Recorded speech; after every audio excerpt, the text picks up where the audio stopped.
Bienvenue dans l'Interview Culture. Nous recevons aujourd'hui une de nos plus grandes danseuses, chorégraphes. Son nom, c'est Hissée jusqu'aux étoiles. Comme on dit la Calas, on dit la Pietragala. Bienvenue Marie-Claude Pietragala. Bonjour. Vous venez nous parler de votre spectacle qui s'appelle La femme qui danse. C'est évidemment de la chorégraphie, mais pas uniquement cette fois-ci. Non, c'est parti de l'écriture de textes sur la danse, mes sensations d'artiste, sur mon expérience, sur ma carrière, mon travail avec les grands maîtres, mon rapport à l'espace, mon rapport aux partenaires, la sensation d'avoir ce corps en mouvement et cette intimité aussi. Et puis, à travers ces textes, tout d'un coup, je me suis dit, peut-être qu'on peut en faire un spectacle.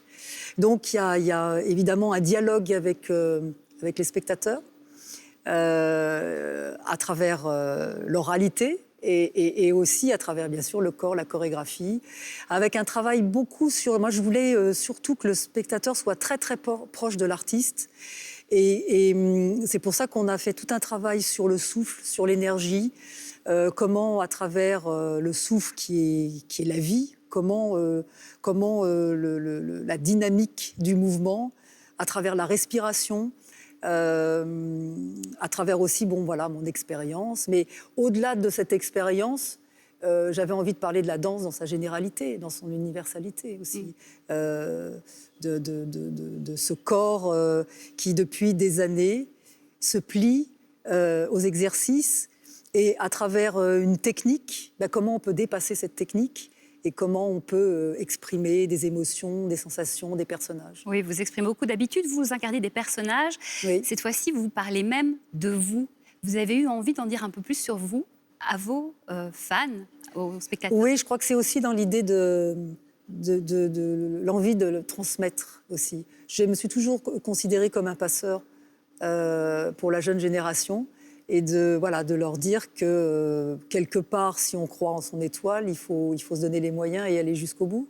Alors c'est sûr que c'est résumé là en 1h15 de spectacle, tout mon expérience à l'Opéra de Paris, mon émancipation à travailler pour ma compagnie, le Théâtre du Corps, comment on arrive à être chorégraphe, qu'est-ce qui est important dans le mouvement, dans la danse, qu'est-ce qui m'a fait vibrer.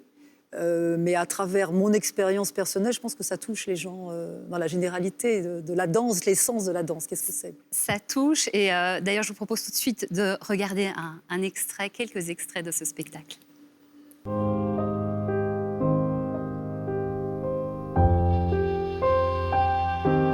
Je voyage dans les sensations, les émotions.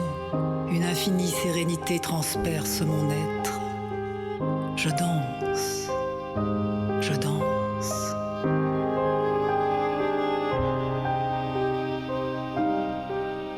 Je suis une femme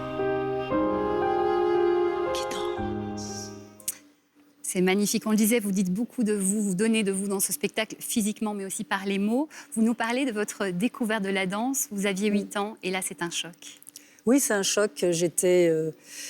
Ma maman m'avait emmenée au théâtre. Je me rappelle, j'étais au premier rang et tout d'un coup, le rideau se lève et je vois cette compagnie incroyable de Maurice Béjart, Sacre du printemps, L'oiseau de feu, le boléro.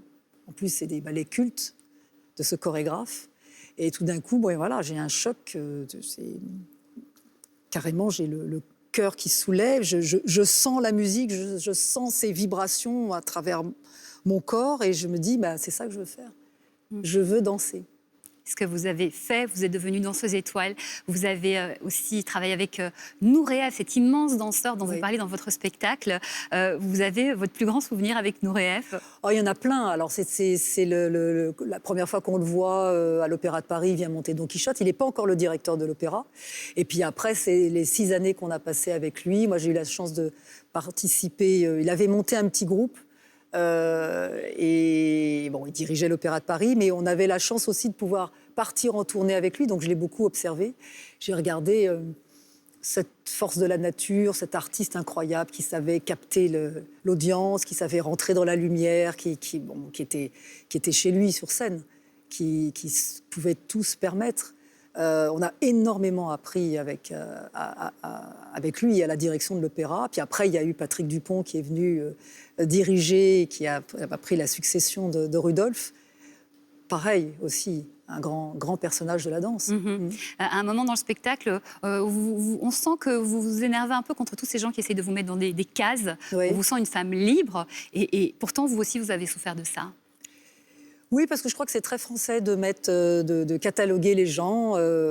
Moi, en plus, je viens de cette grande institution qu'est l'Opéra de Paris, alors qui était très cataloguée danse classique.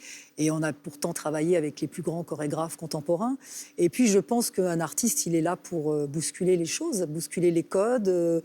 Maintenant, il ne doit plus y avoir de frontières entre la danse classique, la danse contemporaine, le hip-hop, le théâtre. Enfin, voilà, je crois qu'il faut qu'on...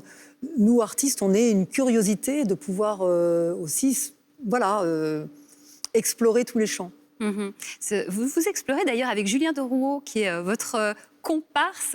Oui. C'est quelque chose que vous faites ensemble. Alors, ce qui est très beau chez vous, c'est qu'une fois, c'est l'un qui met en scène l'autre. Oui, c'est ça, oui. C'est, en un petit mot, cette collaboration qui est même plus, c'est d'âme à âme. Qu'est-ce que justement ça a de plus? On me dit toujours, mais est-ce que c'est pas difficile de travailler ensemble avec son conjoint? Je dis non, parce que là, on est vraiment sur la même longueur d'onde. Vous parliez d'âme, les âmes sœurs, et en même temps, sur ce spectacle, La femme qui danse, j'avais vraiment envie de me laisser guider aussi, lui, en tant que metteur en scène. Parce que c'est difficile déjà de se raconter, de raconter son expérience, et peut-être encore plus de la mettre en scène. Donc j'avais besoin d'un recul, de quelqu'un qui prend la distance, justement, qui me connaît, qui connaît bien mon parcours, mais qui... et je trouve qu'il n'est pas du tout rentré dans les écueils. Je ne voulais pas que ça devienne un spectacle d'anecdotes. Je voulais qu'on parle de l'essence même de la danse. On vous ressent pleinement dans ce spectacle qui s'appelle donc La femme qui danse, à voir jusqu'au 6 novembre au Théâtre de la Madeleine. C'est plein d'émotions et on a eu beaucoup d'émotions à vous accueillir. Merci sur le plateau à de vous. France Info. Beaucoup de succès à vous, Marie-Claude Pietragala. Merci beaucoup. On se retrouve très vite pour de nouveaux moments culture.